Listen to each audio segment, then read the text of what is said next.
So that's it. Everyone's okay with Pokemon Unite now? A little over a year ago, people weren't singing the exact same tune. Now, yes, let me get these out of the way. No, I'm not cherry picking anything here. I'm actually going to talk about the sentiments and how drastically some of them have changed within a year, give or take, of course. And yes, I'm also aware that people are allowed to change their minds. So with that out of the way, let me see what's really going on here, at least from my observations. Pokemon Unite releases tomorrow, and it seems like this is ultimately going to be something people are clinging to once again to hold them over until the 4th gen remakes and Pokemon Legends Arceus release later. But of course, what I really want to talk about is that classic duality that I spoke on before in the Pokemon community, where I of course spoke on the No National Dex outrage, the reality of it, and how people are still looking forward to Pokemon games knowing that that is a reality. Yet they had all those mean things to say about Sword and Shield. As I was saying, people were singing a pretty drastic tune just a little over a year ago. Pokemon Unite is trash, but to his credit, just a little over 3 weeks ago, he was singing a different tune, which isn't surprising when you consider the fact that he's another PokeTuber. But ultimately, PokeTubers aside, I guess the best thing you can say about Pokemon Unite, alongside Sword and Shield, is how divisive they are. Yeah, it's gonna take more than me digging through reactions from a little over a year ago, because the big thing here is the disappointment, because it mostly came from those classic fucking idiots that invested in rumors only to find themselves playing themselves again because they didn't get those Diamond and Pearl remakes back then. Yeah, can you believe it? People were waiting on Diamond and Pearl remakes even then. So aside from those geniuses that led themselves astray banking on rumors, the other sentiment was, what the fuck were they thinking of Pokemon Mobile? Yeah, I remember that being another sentiment. But if you're like me, you're like,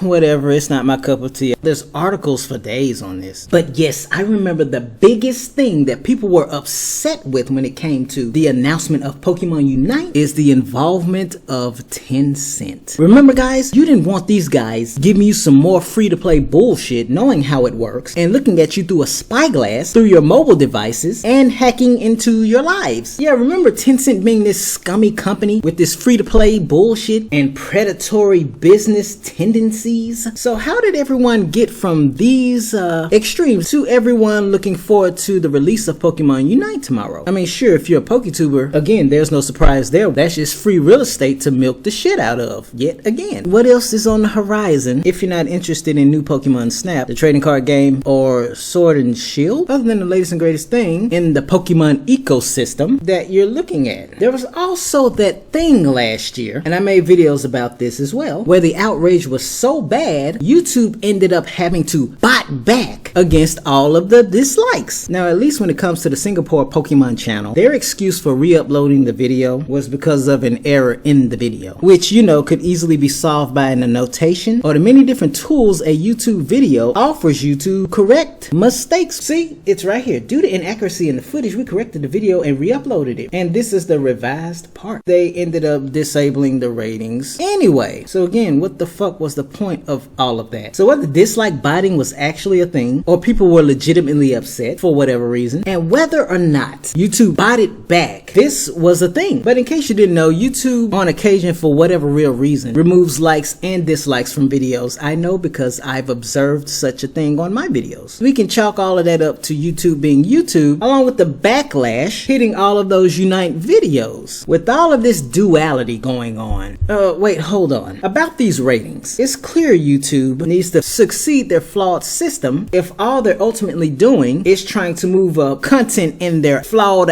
algorithm via ratings, whether they or others doctor them or not. I guess anyone's better than this kid who claimed he knew the exact time Unite was going to release, only to take this video down and clickbait with another video telling people that the same game he swore he knew the exact time was going to release is available for them to play now, even though they can only pre-download it. Then again, we're talking about the same individual with such a dead platform that he milked a fucking stress test, a beta of Pokemon Unite, with not 1, not 6, not 14, but 32 fucking videos. Imagine making videos and guides on a demonstration of a game just to saturate your dead platform with more equally fitting throwaway content. He's totally not that hypocritical fraud that calls people out for clickbaiting, does the same fucking thing, and then uses another self-unaware and hypocritical alibi to try and excuse the same thing he does. According to him, he got his information from official sources, much like Bloomberg and Central Pokemon Leaks were dead on about a 4K Switch, Switch Pro, new Nintendo Switch. You get the idea. Yet he had to hide or delete the video with yet another fraudulent absolute he invented on the fly. But getting back to this duality business with all of these Unite shenanigans, I do feel the sentiment that there are some Pokemon fans and people in general that either truly don't know what the fuck they want, or they just live to be outraged instead of logical and rational. But either way, they end up disappointing themselves and then mouthing off like it's anyone else's fault. With these types of people, it truly is dangerous to even announce anything on the horizon for Pokemon. They need to calm the fuck down and make up their minds about where they truly stand with these sorts of things. There's the backlash, there's the sentiment about Tencent, there's the idiots that leaned too far into those 4th gen remake rumors, and then you have the people in the tiny bubble that were either disappointed or excited for the game. I don't think I need to tell you the crowd or the collection of people that have a very unfortunate and disappointing future ahead of them. And now everyone's looking forward to the game. I guess Tencent's okay after all. Yet and still, after all of that, people are looking forward to Pokemon Unite now more than ever. Interesting, if not convenient.